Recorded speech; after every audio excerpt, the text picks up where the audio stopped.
All right, welcome back everybody to our last presentation of today. We thought we'd close out strong with Joe Fahmy, who's the managing director over at Zor Capital and the market comedian as well. Joe, always a pleasure talking markets with you, so welcome. Thanks for having me, Richard, and a huge thanks again to your team for, Ray, Ross, and Nick and everybody. You guys just add so much value to the community, and the speakers before have been amazing, and tomorrow and next weekend. So kudos to you guys for putting together an amazing conference. Thank you, and we couldn't do it without you guys. So I've got the easy job. I was telling Anne Marie, I just got to ask the questions, but you guys have to present and be in the hot seat. So thank you. Yeah, just reminding people to keep their expectations low. That way they can only surprise them. So perfect. Well, let's get right into it. All right, let me share my screen with I'm actually going to do two presentations. Let me just make sure everything's all good. Okay. So the main presentation is going to be 4 ways to improve your trading. And I'm also going to do a mini presentation after this on the Fed and current markets. So let's start with 4 ways to improve your trading. As always, all this information, as I know, as you have already mentioned, is for educational, informational purposes. So before I get into that, I want to talk about how to trade cryptocurrencies like Charlie Munger. It's a topic not too many people talk about, and I think it's very important. I'm kidding. I'm just trying to get a cheap laugh out of everybody. So I'm going to give you an outline where I'm going to do a quick introduction, talk about 4 ways to improve your trading. Number 1 is make sure the market direction is in your favor. Number 2, when the market is strong, to make sure you're hopefully in some of the stronger fundamental stocks. And then also entry point is very important. So we're going to touch a little bit on technicals. And the 4th one is mental toughness, because I think no matter how great your strategy is, 80-90% of trading is your mental strength and mental toughness. And I think it's an important thing to discuss. So just a quick introduction. As you mentioned, I'm a portfolio manager at Zor Capital. It's a New York-based investment advisory firm. I've been doing this 25 years.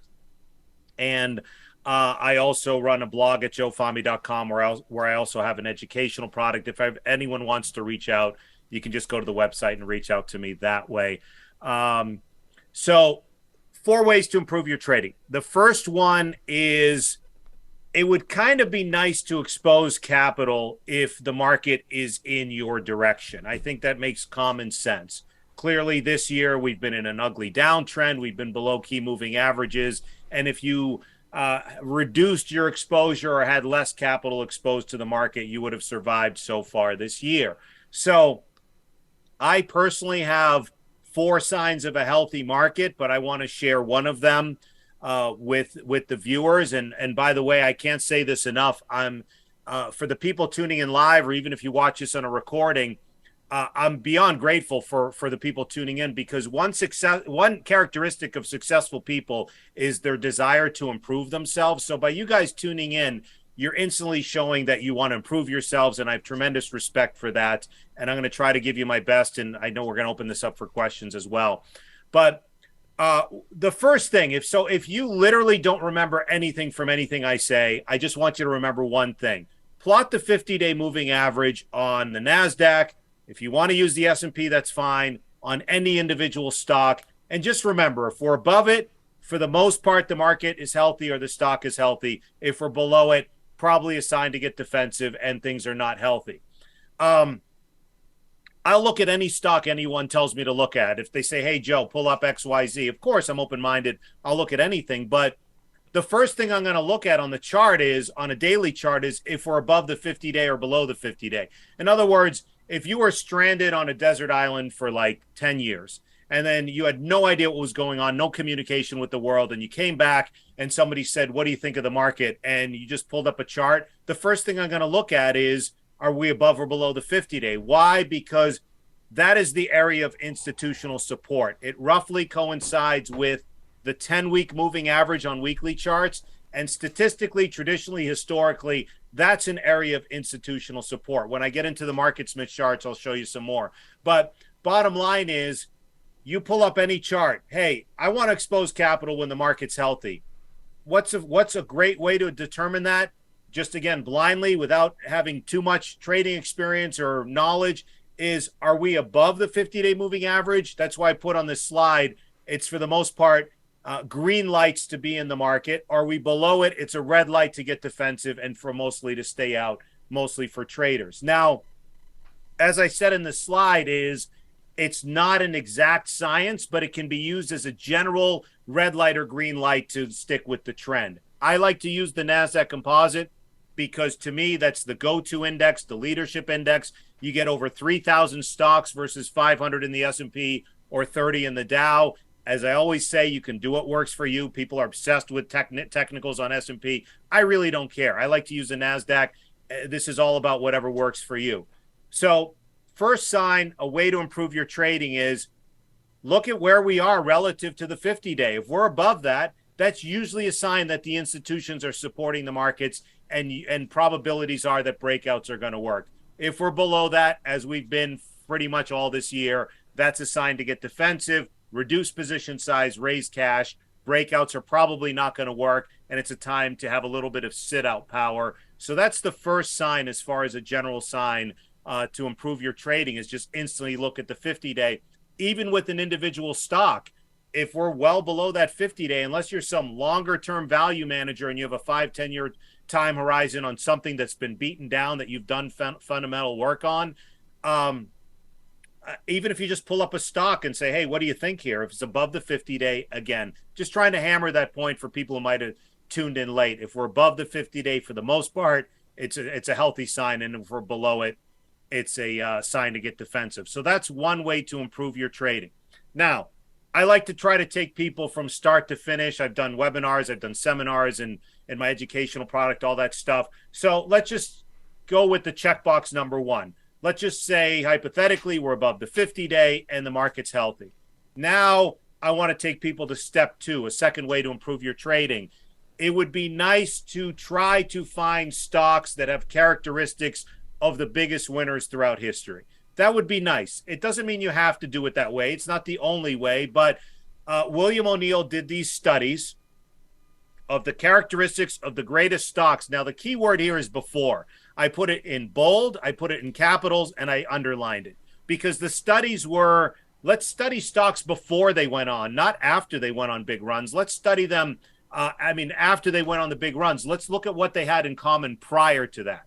So before Microsoft and Cisco and Dell and Intel in the 90s became huge winners, before Walmart and Home Depot in the 80s and 90s became huge winners, going back to other stocks, the same patterns for the past 80 years have repeated themselves of let's study now, again, check mark number one, assuming the market's healthy. Number two, what stocks do we want to try to gravitate towards for people who are interested in individual stocks? You want to look at, there's 18 characteristics in this study, and I'm going to share, the top four pretty much. But what causes a stock to go up? For the most part, assuming the market's healthy, if you're growing your business, for the most part, your stock is going to appreciate in value. And the dominant reason behind the success of the biggest winners throughout history, before this became that, and Chipotle went on to a huge gain, and Apple went on to a huge gain, and all the stocks that went on to huge gains, the main reason is earnings and sales growth. How much? At least 30% or greater. The greater, the better, but 30% or greater year over year is what we want to look at. And we want to compare the current quarter with the year over year prior year's quarter. For example, retail, for obvious reasons around the holiday shopping season, the fourth quarter is very strong. You want to compare the fourth quarter of retail to the prior year's fourth quarter. So that way you're comparing the proper seasonality. So the main reason behind the success of big winners is earnings growth, sales growth, preferably 30% or greater. The third point here is most of the winners, 80% of them, come from the same groups: consumer retail. By retail, that could be retail clothing, retail restaurants, fast casual. So it's not just shoes and apparel and the Lululemons and all that stuff, but it's also the Panera Breads, the fast casual, Taco Bell before they got bought out by Yum Brands. So it's not just retail, and consumer clothing and apparel and shoes. It's also restaurants as well. Computer related is wide ranging software, hardware, semiconductors, and so forth. Anything computer related. Drug and medical has been huge, with huge advances in biotechnology and medicine and so forth. Financials, another one. And leisure and entertainment. Don't underestimate the power of fads. In the 60s, there was a huge bowling boom and pool and bowling, and that's what people did. And it was a big boom in Brunswick, which made a lot of the equipment, went on like a 1,200% run in the 60s. So no different than in more recent times with the yoga boom. Lululemon's done well, as I mentioned before. So don't underestimate fads or even shorter term booms in entertainment and in culture and so forth. And then the fourth one is technicals. 99% were above their 200-day. 99% is like Richard from the free throw line. It's just money. It's 99%, or maybe with your archery, bullseye, like 96% above its 50-day. I got to put it more in your terms. Anyway, you want to combine this with strong technicals, which is the next point, is that 99% of the biggest winners throughout history were already above their 200-day. And the point I made earlier about the 50-day, 96% were above the 50-day. MarketSmith has a proprietary rating of relative strength, 1 to 99. It's a software package. I'm not promoting it. I've just been using it over 20 years. You want to see an average relative strength of 92. That's before. Again, the key word is before, in bold, capital letters, and underlined. So technicals are very important. So those are two of the four ways for people who hopped on late. One way to improve your trading: make sure the market is in an uptrend above the 50-day and for the most part healthy. When it is healthy, try to get into companies that are growing their earnings and sales. It's not a guarantee. It's just to increase your probabilities of success. I want to pause here and say that a lot of people ask questions and they want to know, what's the right answer to this? What's the right answer to that? There is no right or wrong answer with a lot of things. There's a lot of gray area. The market is not always going to be, black or white. There's tons of gray area. So that's why I'm just talking in terms of probabilities to help increase your probabilities of success. So the second way to improve your trading is, after the market's healthy, try to gravitate towards companies that have strong earnings and sales growth, and for the most part are growing their businesses. Now, third way, now that we got the market healthy, we got some nice fundamental stocks that are growing their earnings and sales. Entry point is everything for me. The viewers out there, you all have different time frames. Some are day traders, some short term, even swing traders. Some trade a few days, few weeks, few months, few quarters. Some are position traders, some are longer term. I don't care what your time frame is. I think it's important to get a strong entry point, because it'd be nice if you bought a stock at 50. I'm trying to be patient here, but if it slowly moves 51, 52, 55 in your direction, that's going to help build your confidence. Okay? Nothing worse than buying a stock at 50 and 2 weeks later it's buried at 40 or 35. That's the worst feeling. So we want to, again, try to improve our probabilities of success by getting strong entry points. There's so many different technical patterns here.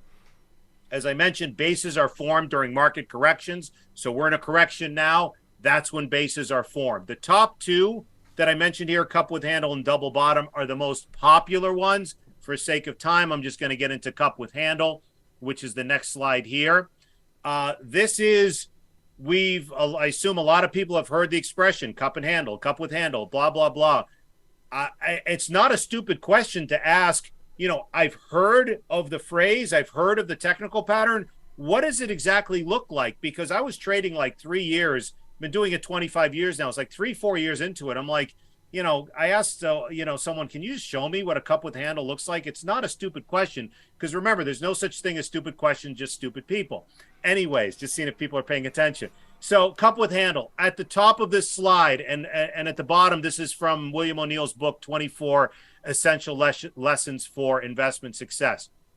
At the top of the slide is just an outline of a cup with handle, and below it is an example of Microsoft on the weekly chart of what the cup with handle looks like. Cup with handles work on weekly charts, daily charts. You can use an intraday 5-minute. It's the same pattern where you usually have a prior uptrend The market goes into a correction. In this case, we had a 90, 91 bear market. The first Gulf War happened. We had a correction then and so forth. With the invasion with Kuwait, Iran, and all that stuff. Anyways, first Gulf War. And that's when we had a correction, a base was formed. Now, you have a prior uptrend, and people, in this case, Microsoft went from 40 to 75 or 80, and then some people bought it extended. They bought it incorrectly. Then a base is formed. That's why I mean entry point's so important, because if you bought it at point A at 75, it sucks when it drops to 55 several weeks later. But then what happens is it's building its base. They're growing their earnings and sales. The only reason it corrected is because the general market corrected. So then now you go build the base through point B. Now you get to point C and point D. What forms the handle, in my view, is people who bought incorrectly the first time, bought something when it was extended at point A. It gets back to even, and they're like, just get me the heck out of this thing. That's what forms the handle. People who said, okay, I bought it 75 or 80, it went down to 55, comes back to 75 or 80, and now they're like, get me out. The handle's usually formed 1 to 2 weeks, but now you want to wait for a dry up in the sellers, as you can see in all the chart, how it's marked up. You want to wait for all the sellers to get through that. All the people who said, yeah, 75, 80, I'm sick of the stock, get me out of it, get me out of it. And I really want to stress that this is the buy point before it went on to a huge move. So you might say, well, I don't want to buy it here because it's near its highs. No, it's a prior uptrend. The cup with handle usually forms over 12 to 26 weeks. The correction from top to bottom is about 12 to 33%. You want to look for improving relative strength. You want to look for tightness in the base. You want to look for big volume bars, higher closes on rising volume. You want to learn how to analyze the bases. It takes time to do that, but the more time you put in, the more it'll help. And then you want to wait for it to come back, form a rounded U bottom. Maybe sometimes you have a shakeout in the handle, and that's the buy point. So again, first way to improve your trading, make sure the market's healthy. Number 2, try to expose yourself to fundamentally strong stocks that have strong earnings and sales growth. And number 3, learn the technical patterns, study the technical patterns, get strong entry points. I completely respect that all the viewers have all different time frames. I don't care what your time frame is. It doesn't matter. It's just important, no matter what your time frame is, to get strong, safer entry points when the market's healthy. So that's the third way to help improve your trading. Now, the fourth way, there's other ways, of course. I use unusual option activity to try to help my success. I use seasonality. I use a lot of other things. For the sake of time, I think this is the most important one, because I don't care if you have the greatest strategy handed to you on a silver platter. If your head's not straight, you're going to screw it up. 2017 was one of those rare years of X equals Y, meaning the S&P was up 20-something% and we didn't have a correction of greater than 3%. It was sit back in your rocking chair and the market went straight up. A friend of mine was down like 35% that year because he was going through a brutal divorce. He was shorting the market. His mind wasn't straight. His head was all screwed up. 2017, just as a reminder, the average intra-year correction's 14.5%. That was the first time since 95 we didn't have more than a 3% correction in the market. It's very rare. It was straight up. You literally, you could have sat back in your rocking chair and made money with minimal drawdowns. Why he had a difficult year is because his head wasn't straight. I really want to stress the importance of you need to be mentally tough. You need to be able to make decisions. You need to be mentally strong. It's like a muscle. Before you can lift 25 pounds, you got to learn how to lift 5 pounds. Before you can buy, 100 shares, you got to learn how to trade with 10 shares. You got to work and build your decision-making ability. Because I tweeted this out before that, and I'm sure Richard and Ray, you guys would say the same thing, like 90% of the questions you get, there's no right or wrong answer. It's, what do I do with position size? Where do I buy? Where do I stop myself out? It really depends on so many factors, but the best way to deal with this is to just get mentally tough and learn how to make a decision. That's it. If I ever wrote a book, I don't have a book. I know Anne Marie does, and some other speakers have great books. If I ever wrote a book on the stock market, the title would be Stop Being a Little Bitch and Learn How to Make a Decision. I know that probably wouldn't sell well. Maybe it would be. But my whole point is I'm trying to impress upon people, learn how to make decisions. Be mentally tough. As I said, you could have the greatest strategy, I could give you a stock that's a perfect setup. If your head's not straight, you're going to screw it up. Okay, Joe, that's great. I agree with you. How do you get mentally tougher? A lot of it's just learning how to make decisions, but gratitude is one way. Because what are the two emotions that screw us up in our life, that screw up our trading, screw up our business, screw up our relationships, screw up everything? Is anger and fear. Okay.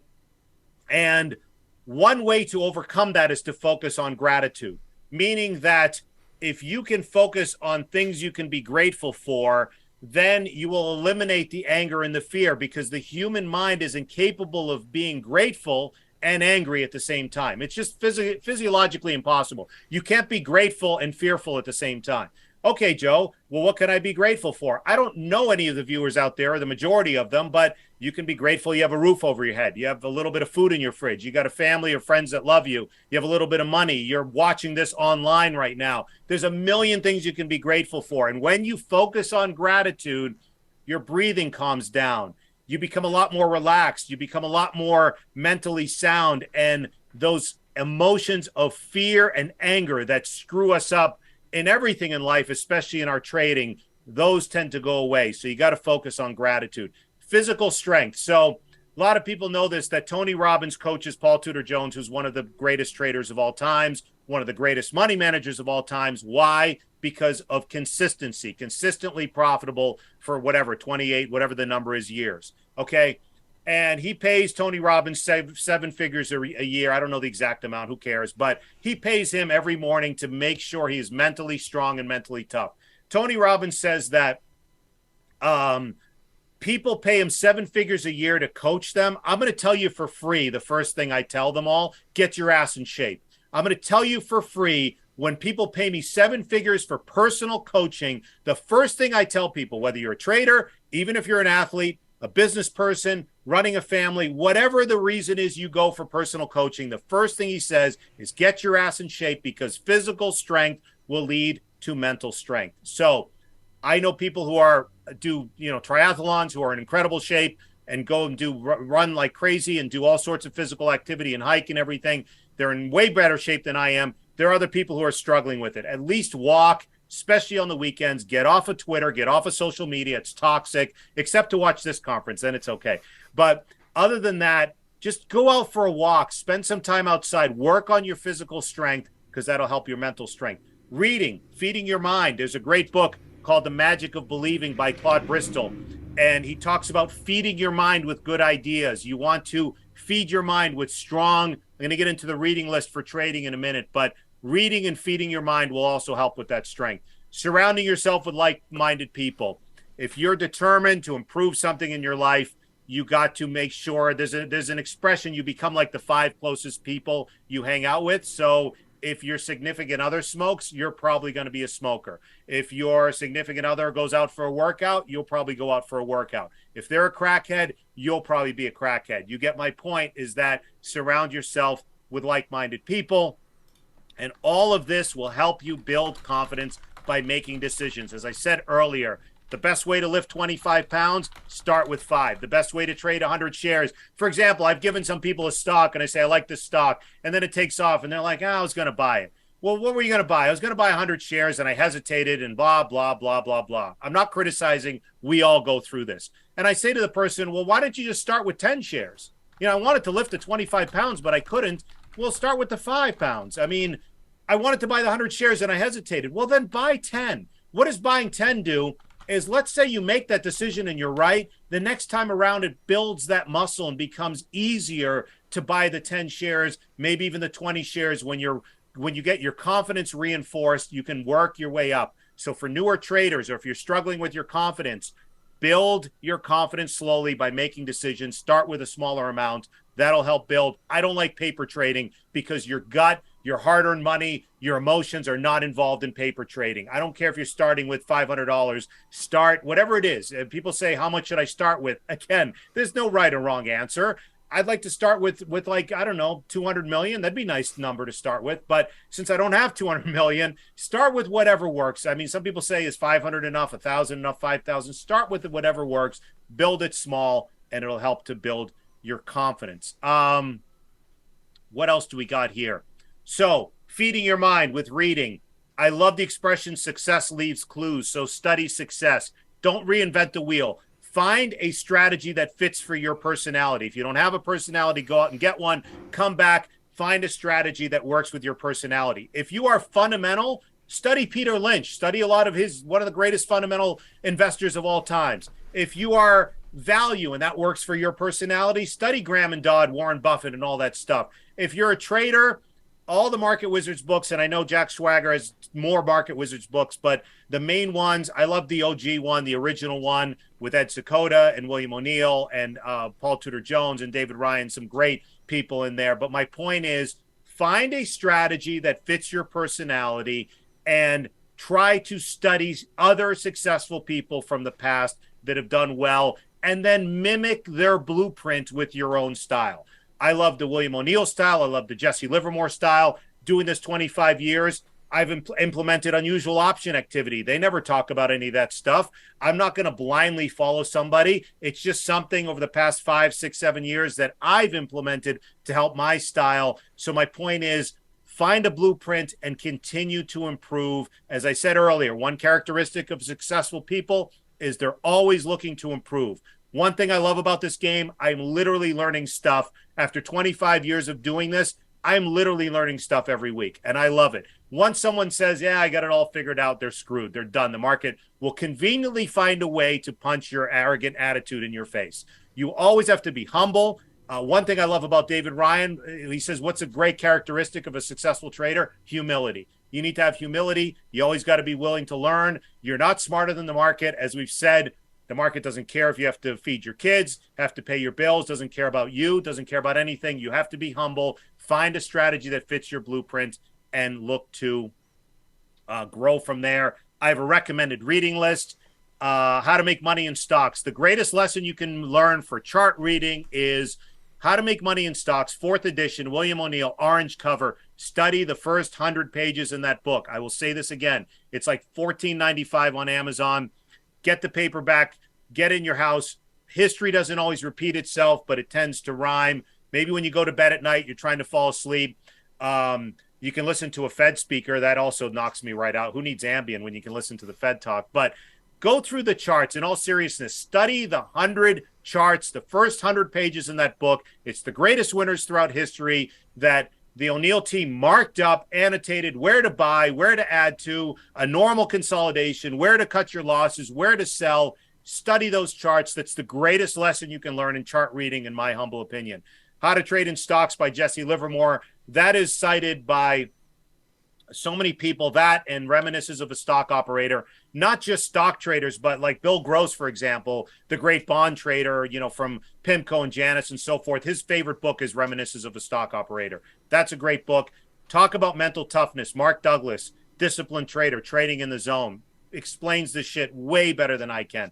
Amazing, amazing on mental toughness. Victor Sperandeo has great books on, and by the way, there's a million great books, and I know there are. Anne Marie, Brian Shannon, so many of my colleagues and speakers here have written great books. I'm just trying to pick some that might help. Victor Sperandeo with Trend Following is great. Nicholas Darvis, How I Made $2 Million in the Stock Market. A funny title, but it's a great book. If you ever want to write a book on the stock market, title it How I Made $3 Million in the Stock Market, because people will probably buy that one. Like if you're at the bookstore, I don't care how the person made $2 million. I want to know how the person made $3 million. It's kind of like something about Mary with the 7-minute abs and the 8-minute abs. I don't have 8 minutes. I don't have time to do abs. I want to do the 7-minute abs. Anyways, Battle for Investment Survival was written in the 50s. You read that, it's literally like he's talking about the markets today, because a lot of things don't change. Even William O'Neill says that's one of his favorite books. I literally went through that like a month ago. I love that book as well. I talked about the Market Wizards books and confidence, self-help books, mental toughness. I think the greatest book on trading, which is not about trading, is Think and Grow Rich by Napoleon Hill. I think, bar none, that is the greatest book you can read to help with your mental toughness. Wayne Dyer, Norman Vincent Peale, so many, Tony Robbins stuff. Listen to David Goggins on YouTube. Read his book, Can't Hurt Me. I mean, there's so much stuff that's for free with great resources. Tony Robbins, David Goggins, Joe Rogan, all of that stuff will really, really help if you're just going out for a walk, on the treadmill, whatever the heck you do for your exercise. Listen to that stuff. to feed your mental strength. One other quick trading tip. When you read the Market Wizards books, you'll find a common theme. Just like in real estate, what are the top 3 rules in real estate? Location, location, location. When you read the Market Wizards books of all the amazing traders and investors and money managers throughout history, you will find a common theme. Top 3 rules: cut your losses, cut your losses, cut your losses. Play defense, play defense, play defense. Defense wins championships in sports. Defense also helps tremendously in the markets. Give me 1 second. Let me grab some water. So this is an actual chart. I've used this before in presentations. I think you already know the answer to this one, Richard, but this is an actual chart, a stock in 2000, 2001. A lot of people, unfortunately, had a lot of their retirement in this. Analysts had like $300-$400 price targets. It went from $30, $40 to $90. And then all of a sudden on this weekly chart, you can see all the huge bars that are marked up with the arrows there of distribution of institutions getting out of the stock, breaking below that 50-day, or in the weekly chart, the 10-week. And that was a warning sign that institutions were selling. And this is an actual chart. It just says company XYZ. I'll give you a second to guess. I know Richard already knows the answer. Next slide. This was a chart of Enron. As I showed you, went from 20, 30, 40 up to 90. That round arch at the top of the chart is all of the markups of all the key sell signals, with just huge institutions dumping huge volume. And by cutting your losses, it protects your confidence, because that will help. All it takes is one WorldCom, one CMGI, one Lehman Brothers, Bear Stearns. I did this talk once, and there was someone who used to work at Bear Stearns, and they went storming out of the room at a Traders Expo. Like, I offended them. I'm like, it has nothing to do with me. I'm just saying there's so many examples throughout history. Enron, the list is endless, of stocks that have completely fallen apart, and all it takes is one to ruin your year, ruin your portfolio. That's why we all have our conviction. We all like our names. We all like our stocks. We all have certain ideas. Let the market prove you right or wrong. But when it proves you wrong, going back to David Ryan's line about humility, you can't have an ego. You got to be humble. You got to say, you know what? I had a theory. The market proved me wrong. I got to eat it. At some point, no matter what your time frame is, you got to be able to cut your losses. And then one other slide here is another reason to cut your losses is a lot of people know the math. They just don't think about it. Meaning, we know if you have $100 and you lose 10%, you're at $90. But now to get from 90 to 100, it takes 11% to get it back. So the greater the loss, the harder the percentage return, the larger the percentage return it's going to take. If you have $100 and you lose 50%, you have $50. How are you going to get from $50 back to the 100? You need a double. You need a 100% rule, 100% gain. So the rule is, the greater the loss, the harder it is to come back. That's why you want to try to minimize your losses depending on your time frame. Try to cut your losses. That's another reason to cut your losses. So these are that's the first part of the presentation. We can get into the second one whenever you want. Richard, I'll stop the share for now. Just to review, 4 ways to improve your trading. Number 1, try to identify when the market's healthy using the 50-day when we're in an uptrend. Number 2, try to expose yourself to strong fundamental names. Number 3, get those strong entry points. Learn the technical patterns. Number 4, it doesn't matter if all this is lined up. Get your head straight no matter what. This isn't just helping your trading, because I truly believe 80% of trading is psychology, if not 90%. This helps you in your general life. This helps you running your businesses. This helps you with your health, with your family, with your relationships, and all that stuff. Stay mentally strong, and there are a lot of ways to do that as well. So those are 4 ways I hope people help them with their trading in general. Yeah, I think that's an excellent reminder. And before we get into the next section, we'll do a quick Q&A covering the topics on that first presentation.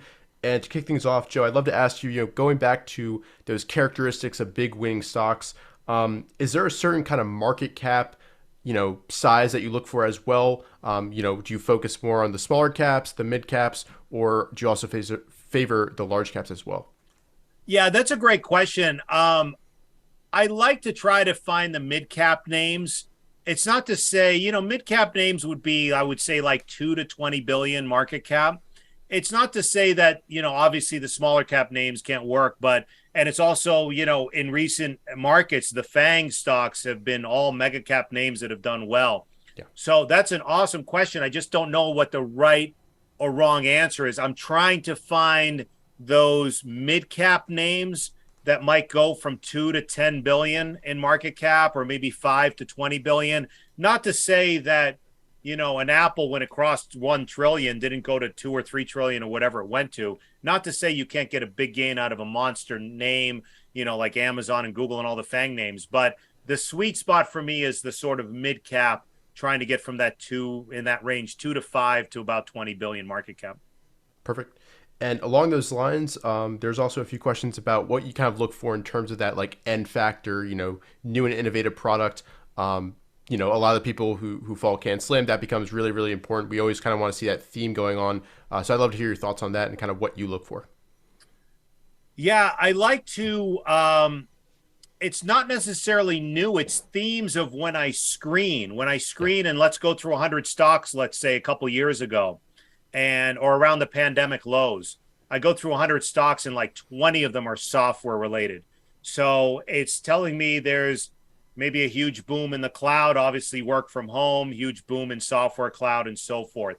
Or a little bit farther along the line from the bull market from 2020 up until, December of last year, I would screen and find a whole bunch of semiconductor names. They weren't necessarily new, but there was just a big boom in chips going into, as we know, not just PCs like years ago, going into smartphones, watches, appliances, cars. The list is endless going into everything. So it's trying to screen and find themes of stocks that are the majority, like a light bulb goes off when you go through 100 names and you say, wow, 20 or 25 came from this sector.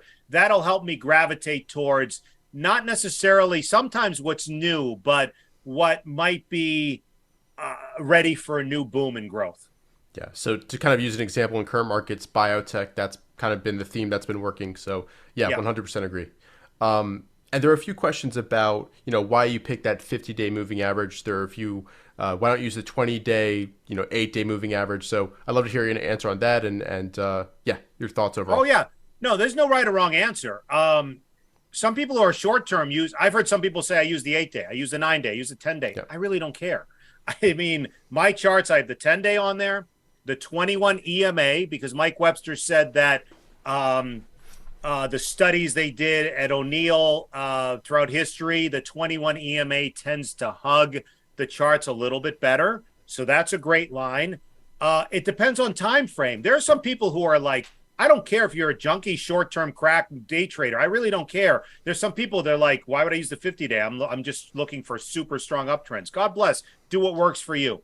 My charts have the 10-day, 21 EMA, 50-day, and 200-day. For longer-term people, the 200-day would be your for me, the hardcore line in the sand. No matter how much you love the company, 200-day would be the absolute line, hardcore line. But I digress. To directly answer your question, it depends on your time frame. So if you're trading shorter term, yeah, use the 10, use the 8, use the 21, whatever works for you. If I'm managing money and I want to try to stick with some positions for a few months, few quarters, I'm going to use that 50-day. That's why the 50-day and the 10-week for medium to longer term time frames is a guideline. Some people who are shorter term say I'm never going to own something below the 21-day. So the direct answer is it depends on your time frame. Yeah, perfect. And there's a question here from Giovanni. He said he quoted a lot of O'Neill, and Giovanni would like to know if you have any kind of strategies to kind of track rotation, from one group to the next or from one area of the market to the next. Yeah, no, O'Neill's just a great blueprint. I obviously have respect for him and the team tremendously. I do that through screening. As I said, I screen the market. I look at 500 to 1,000 stocks every night. One, because as you mentioned earlier, a lot of the speakers are very passionate about this. Two, because I have no life, so I have no problem admitting that. But seriously, I like to screen because that is the true way you get a feel for the markets. I know people wake up in the morning and there's several financial channels, and then there's all this noise on social media, and then there's 20 bloggers, 5 are bullish, 5 are bearish, 5 say buy gold, 5 say hide under your bed, 5 say go on margin. I know that's 25, but you get my point. It can be, there's a lot of noise out there.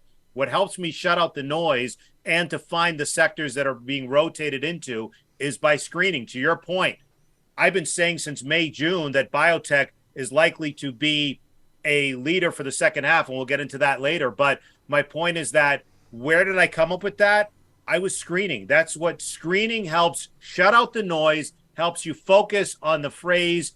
Don't focus on what you think the market should be doing. Focus on what it's actually doing. And by screening, I don't really have an opinion on biotech, but I screen and I'm like, wow, like 30 of the 100 names on my first screen are biotech, biomedical, medical products, light bulb, something should go off. Common sense that the market is rotating to that. So again, the direct answer is screening helps you identify the sectors the market's rotating into. Perfect. And kind of a follow up to that, once, a group has kind of been established and it's been the leading group, what are some signs that, that trend is kind of failing? Recently, we saw the oil and gas related names, the coal names that had been super strong, kind of break those 50-day moving averages on huge volume. So once you've got a trend in place right now, the biotech is super strong. What would be an indication that, the trend is kind of changing and there might be some rotation out of that group? Yeah, that's a great question. Like XLE, XOP, OIH, those are three of the main oil services, exploration and production, all the main energy ETFs. 10-week moving average, 50-day. That's why I mentioned that in the slide. That's a great trend following, line. Again, it depends on your time frame, but once XLE, for example, and XOP had great support for a long time along that 10-week, once they sliced through it in June and didn't find support and broke through it on a heavy volume, done. I'm out. I'm not interested in the sector, because if that's an area of traditional institutional support and the big institutions control the markets, if they're no longer supporting the names, why am I going to get in the way of that? Perfect. Yeah, I think that's good for now. If you've got any kind of follow-up questions, let us know down below in the chat. But for now, let's dive right in with part 2 of your presentation, Joe. Yeah, I don't have all my slides here, but you wanted me to talk about maybe a current, let me go back and share my screen here. So yeah, you get a bonus. You get two for one.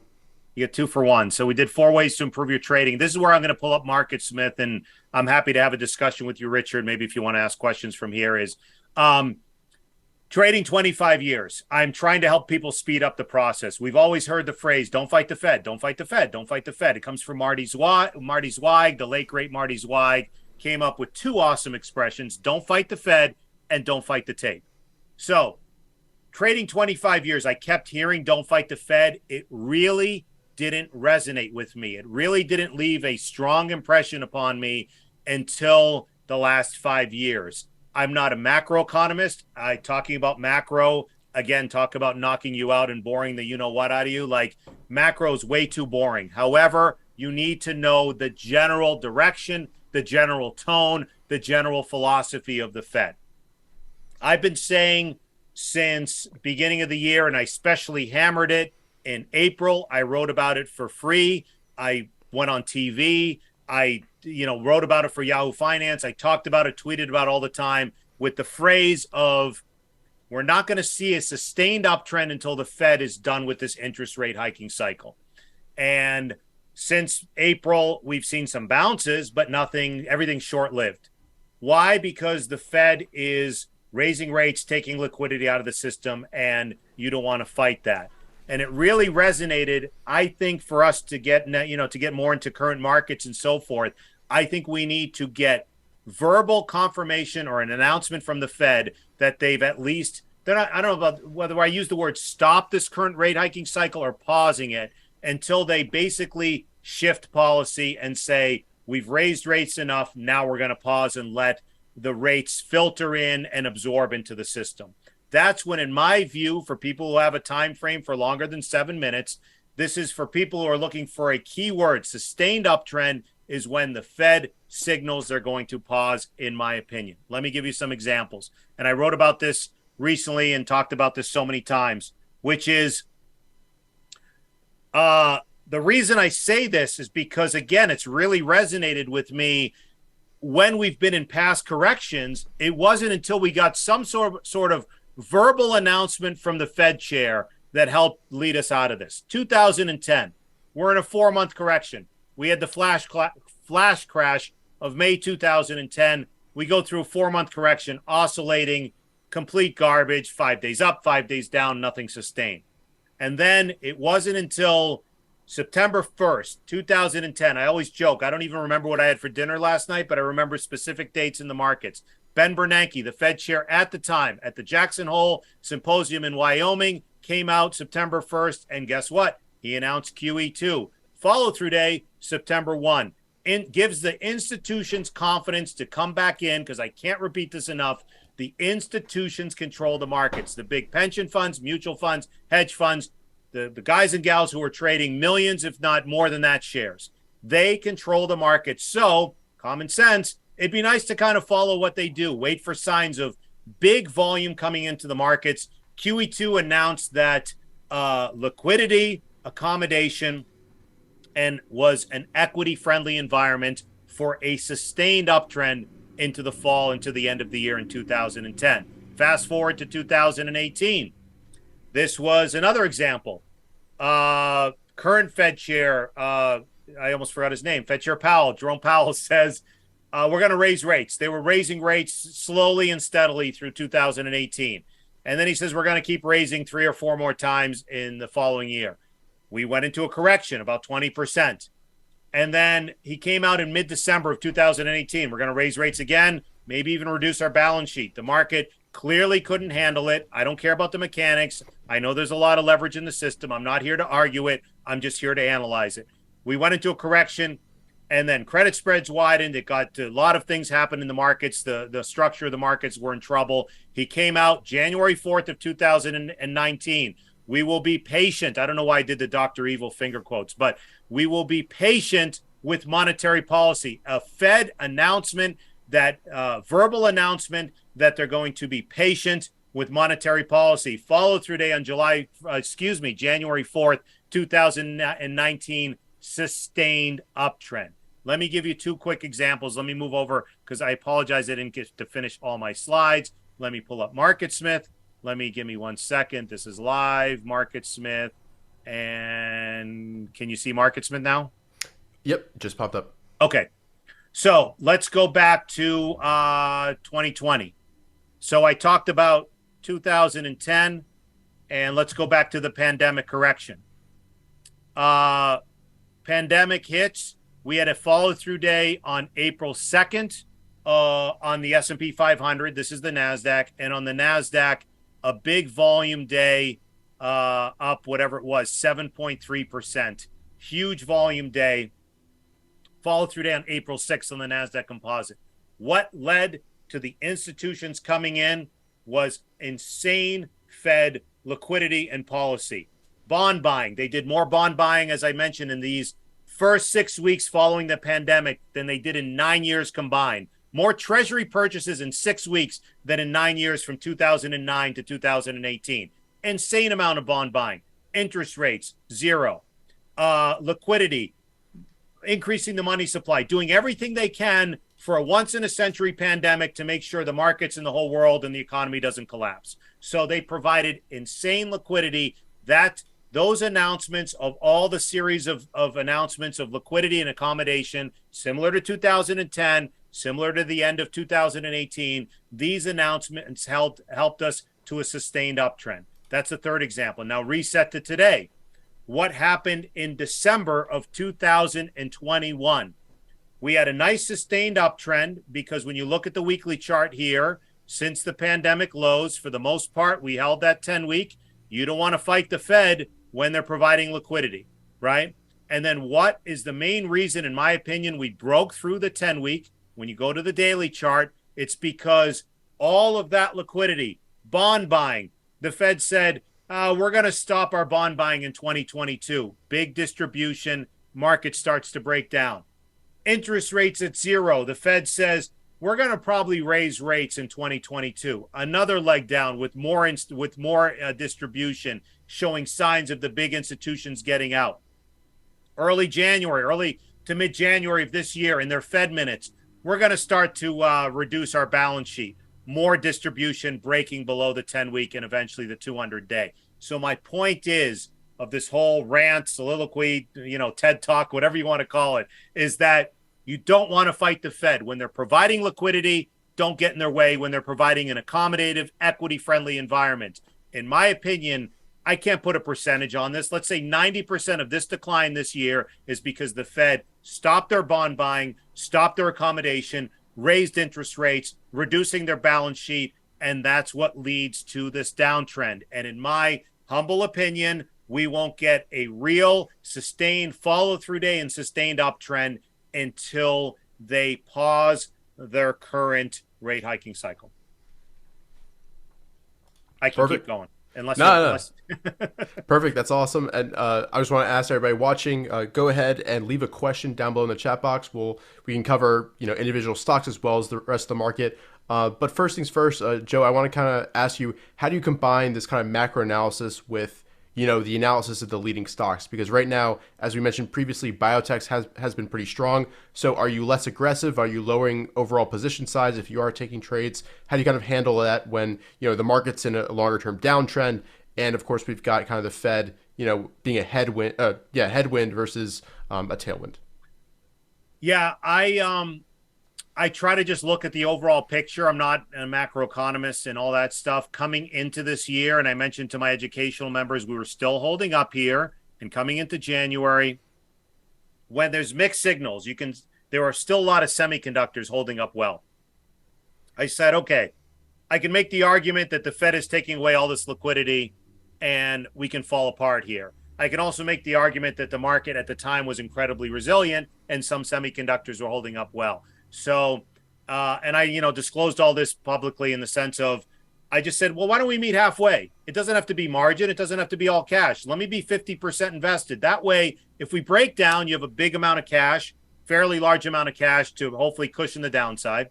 And if we go higher, you still have exposure. That's what I mean by when someone's not sure and making the decision. Nothing wrong with meeting halfway or even a quarter of the way instead of 100 shares, buying 25 and seeing what happens. If it goes up, you still have some. If it goes down, you hopefully don't lose as much with a smaller position. And I said I'll give the market the benefit of the doubt because remember, it had been incredibly resilient for a long time.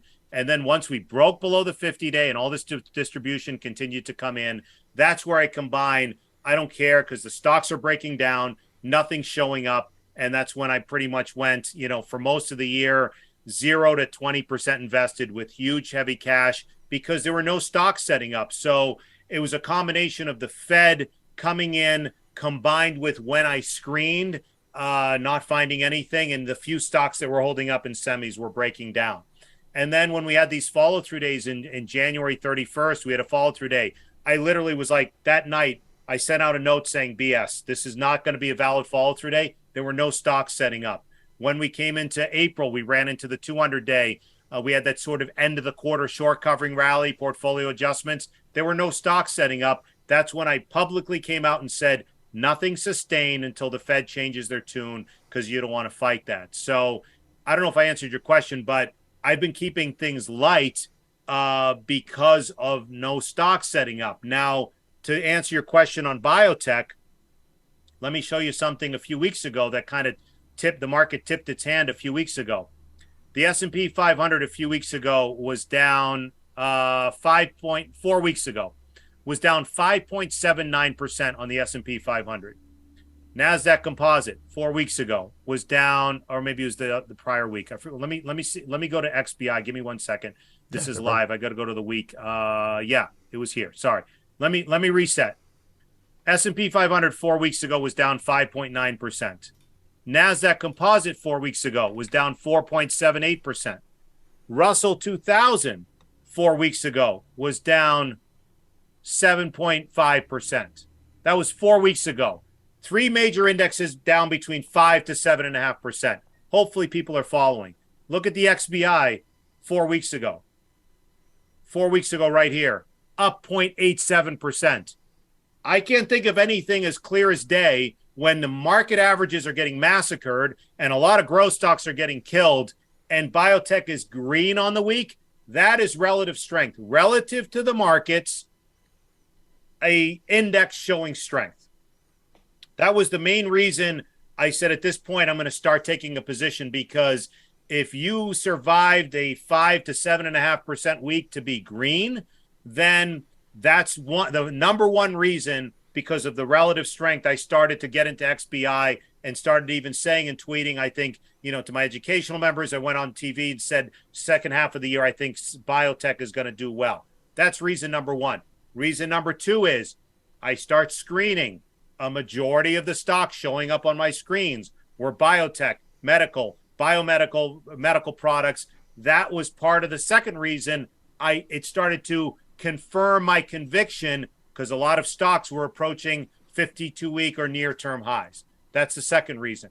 The third reason is that I personally feel that big pharma, your Mercks, your Pfizers, your AstraZenecas, and all of those huge Bristol Myers, Eli Lilly, all of these companies have insane cash on hand, pristine balance sheets. And I think the third reason is you're going to see more M&A in the second half of the year. This isn't investment advice, just trying to break down my thesis. For example, Biohaven, BHVN, if I can type. Pfizer bought them out for $12 billion in cash.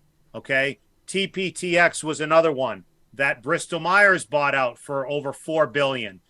Sierra's not on here. SRRA, that GlaxoSmithKline, another huge GSK, another big pharma, $100 billion pharma company, bought out Sierra. That deal closed at the end of June. That's why the symbol won't show up on MarketSmith. My point is that my reasoning for XBI is the relative strength, stocks showing up, and my theory of, if the first half of the year wasn't the greatest environment and the big pharma names were putting 4 to 12 billion in M&A activity, and now Merck is talking about buying Seattle Genetics, now called Seagen, for, this is a 33 billion market cap company, could be one of the largest big pharma biotech takeovers. If they're putting cash to work in a difficult market, that's telling me we're most likely going to see more M&A in the second half of the year. Perfect. Yeah, the relative strength has been pretty clear, and you did your entire presentation last year on relative strength. So if people are curious about, how Joe actually goes about looking for those stocks bucking the overall trend, I think I'd highly recommend checking out that presentation. Yeah, and I used a lot of the same jokes this year as I did last year, so I'm just apologizing in advance. Just warning in advance. Yeah, no problem. So keep the questions coming, guys, and I also wanted to ask you a little bit about, what's your kind of favorite screen? Because a lot of people are asking about, how do you look for stocks like the stocks in XBI that, are acting well? And you don't just kind of one screen, I think would be good. Just give them a sense. And if they can check out that other presentation if they really want the details. Yeah, I have a simple screen is 30 for 30, which I talked about. And I have a lot of screens here. Some I don't run regularly. Some I've just built and never looked at.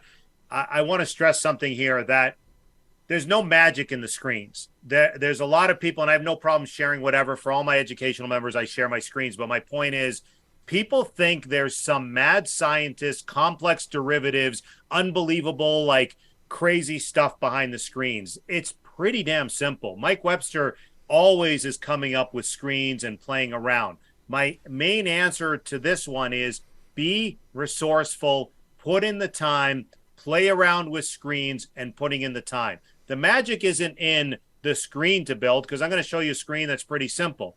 The magic is in putting in the work and putting in the time. Unfortunately, a lot of people don't want to work and don't want to put in the time. We live in a very impatient world. They're just like, give me the stocks, give me the stocks. Learn and put in the time. If you're passionate about this, if you want to do this long term, if you want to have consistency, you want to build something longer term, not just, hey, monkey, give me a stock for Monday. If you want to build something over the long run, hopefully we're in this, as my friend Brian Lund says, 10, 20, 30 years. Learn and put in the work. Put in some screens. I talked about the greatest winners throughout history having 30% earnings and sales growth. So what's in the 30-30 screen? MarketSmith has a relative strength rating of 1 to 99. I picked 90. Why'd you pick 90, Joe? Because Harvard doesn't take people who scored in the SATs like in the 20th percentile. They pick the 99th percentile, unless you're really good at sports. But anyways, you want to be in the top 10 percentile, so 90 or greater relative strength. Sometimes O'Neill says 80. Some people say 95. Some people pick 82. I really don't care. I'm trying to impress upon people. It doesn't matter. Just put in a number and be resourceful and work with it. I picked 90 because I want the top 10 percentile of stocks. Last quarter, year over year change, earnings per share, 30% or greater. Why? It correlates to the studies throughout history. Sales, 30% or greater. Current price, this is where you can put in whatever you want. I believe you get what you pay for. I don't like to trade penny stocks. I don't care if you do. You can put in $20. You can put in $40. You can put in $10. It doesn't matter. The whole point is put in a number, play around with it, be resourceful. And then 50-day average volume, I like something that trades 200,000 shares or more on average a day. Some people want something more liquid with 500,000 or a million shares. Some people want less. Well, again, there's no right or wrong answer. This produces 53 stocks, and then I go through them. I have several other screens, but this is just a basic screen to get you some good technicals, good fundamentals, and some fairly liquid names. Perfect. And there were a few people asking if you could also talk about the strength in the China-related names, and then also maybe touch on kind of how you're managing risk in these type of sectors where, we can't have a gap down on news. Biotechs are kind of known for that a little bit, and, there's been some experiences with China names in the past, like LK. So I'd love to hear your thoughts on that as well. Yeah. As far as the China names, some of them have been showing up. I've been avoiding them because of regulatory risk. I just make a decision. Going back to earlier, I don't have FOMO. FOMO is fear of missing Oprah. I'm kidding. Fear of missing out. I don't have FOMO. FOMO is for the weak. Don't be weak. I'm trying to help people build calm, confident traders, build your confidence. Don't ever have FOMO. If you struggle with FOMO, fix your head and don't have it. Meaning that, sorry to digress, but there's some China stocks. They look good. I don't care. If they go higher, I don't care. There's always opportunities. I don't have FOMO. It took me time to improve my mental skills. I'm not ever saying I was born this way or I started off trading this way. I had weakness, I had fear, I had doubt until I made the decision enough is enough, and I'm not going to have FOMO. There are stocks that set up, they look good, they take off, I miss them, it's okay. So my point is with the China stocks, I just made a decision, I'm avoiding them because of regulatory risk. So if they go without me, I don't care. I'm trying to impress that upon people. Now with biotech, I mentioned XBI because it's equally weighted and it's weighted towards a lot of those small and mid cap that I talked about that I like. I like it better than IBB. How do you know the weighting? There's a website called Google, and you can search the components of XBI, and you can type in components of IBB. You can compare the two, put in a little bit of work. It'll give you a list of what everything is weighted. I like XBI because you don't have the individual stock risk, and it gives you a broad exposure to the sector. For me, for individual biotechs, this is where I try to be more resourceful. I put in the work. I can't tell people enough. You got to work at this. You got to not have fears. You got to work if you want to improve. Number one is I follow unusual option activity, and I do that through Options Hawk has an incredible service because people say, where do I find it? Wall Street Jesus also has a great service as well. I filter that information to help me increase my probabilities of finding some winners in biotech, especially when there's unusual option activity, and especially in biotech when there's put writing, because put writing is dangerous because you're willing to buy it if it drops. And if they're writing puts, again, what's the key word? It increases your probabilities of success. So I follow unusual option activity. I've been lucky and blessed that I have some friends on Wall Street. Some are biotech analysts at firms. Some know this stuff a million times. I don't ever claim to be an expert in biotech. These guys know what a p-value is in a phase 2 trial, where that's a different language to me. But I go to people that I've been around that have been good friends of mine, and I ask them for their opinion also to help with biotech. And if you don't have those resources, a general ETF works to give you broad exposure. Perfect. And just in this general type of market, where we're still in a longer term downtrend below or right at that 50-day moving average, which is declining, and below a declining 200-day moving average, what are some key things that traders can do to manage risk and make sure, they're not getting ahead of themselves and diving in too fast, too quickly? Yeah, lighter position sizes. I've been saying, my friend Tom Canfield, we talk about sit out power, and it's hard. A lot of people struggle with that. If you are inclined to trade, cut your position size. Higher volatility. Remember when the market was pretty much straight up here? Maybe the S&P would move 20 to 30 basis points a day. VIX was low. We're above the key moving averages, low volatility. all of a sudden we go into correction. A lot of new traders have never seen 2, 3, 4% moves all over the place in the markets. Okay.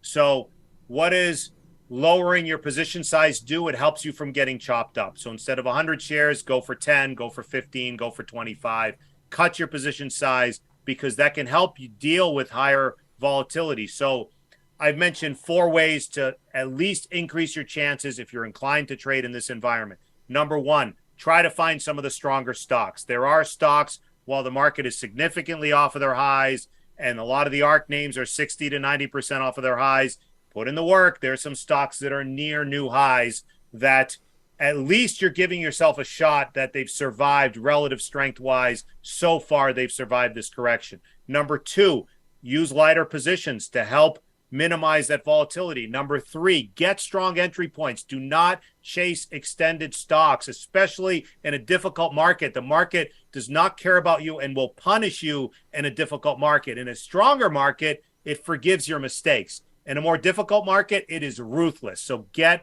strong entry points. And number 4 is you still got to cut losses and manage risk, because just because you're using a light position and it's holding up well, it can still turn on you. So you still have to have a loss cutting policy. But to directly answer that question of how traders can survive in this market, if you're inclined to trade, smaller position size.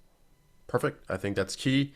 And there's some great questions coming in. First of all, from Wingnut 586. Question: do you plan every entry ahead of time and wait for your buy point, or do you sometimes decide to buy a stock that was not on your buy list when you see favorable action? Both. For the most part, though, when I screen, I have my watch list, and I try to plan around my entry point. And then there's some other ones that are on my watch list, and I kind of, go with the flow instincts. Maybe some unusual option activity comes in that'll help give me a little bit more confidence, conviction, or encouragement to get in. But for the most part, but I'm not like winging it. It's screening, preparing something on my watch list, and preparing my entry point around key moving averages, safer entry points, around consolidations.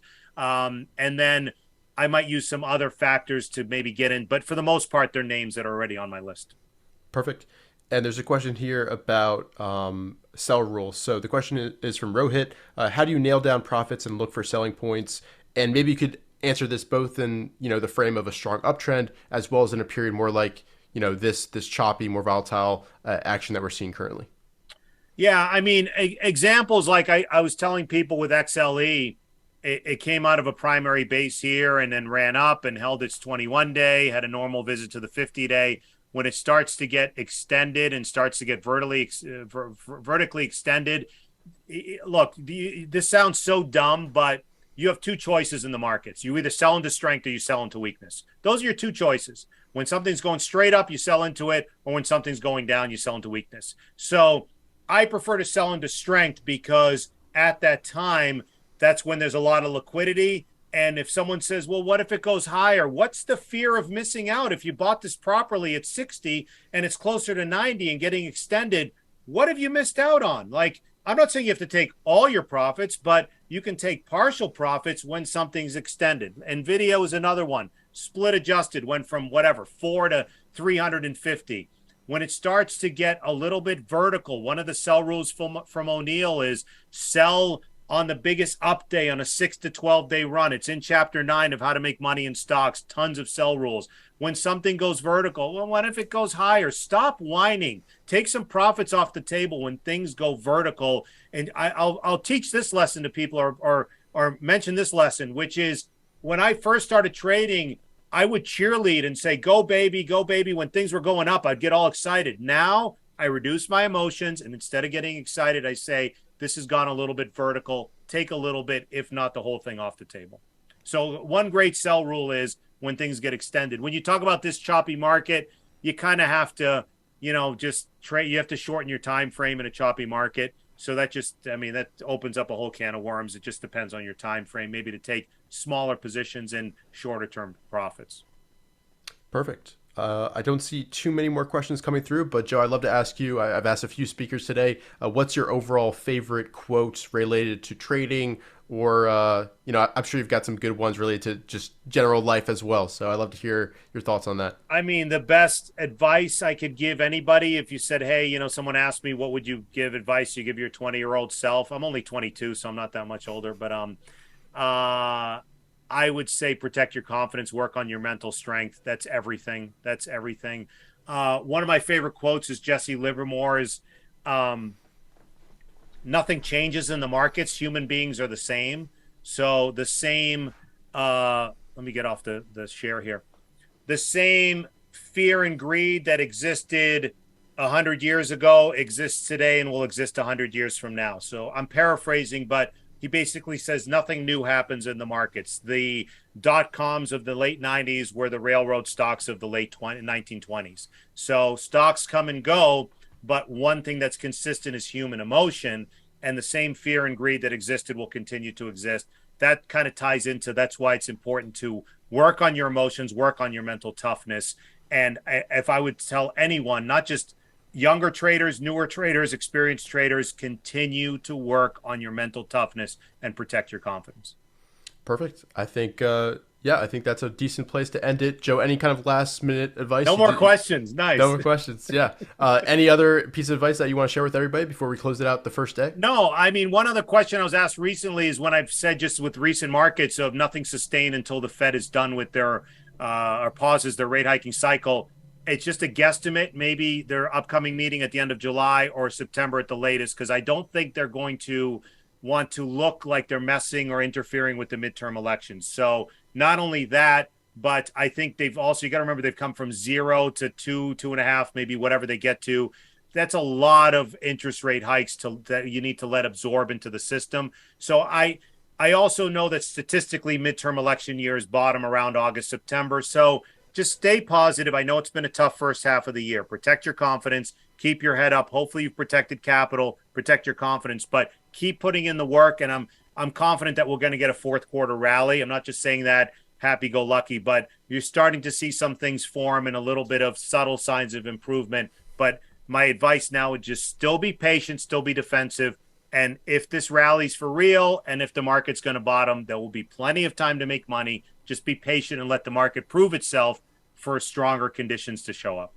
Perfect. Well, Joe, thank you so much for your time and for your jokes as well. We always appreciate it. For everybody watching, I hope you enjoyed as well. Make sure you leave a like on this stream if you are and subscribe to the Traderline channel. We've got 3 more days as a part of this trading conference that we're really looking forward to. Got some excellent speakers, and I'll pop right back on in just a few seconds to give some basically closing remarks. So with that, I'll see you in just a few seconds.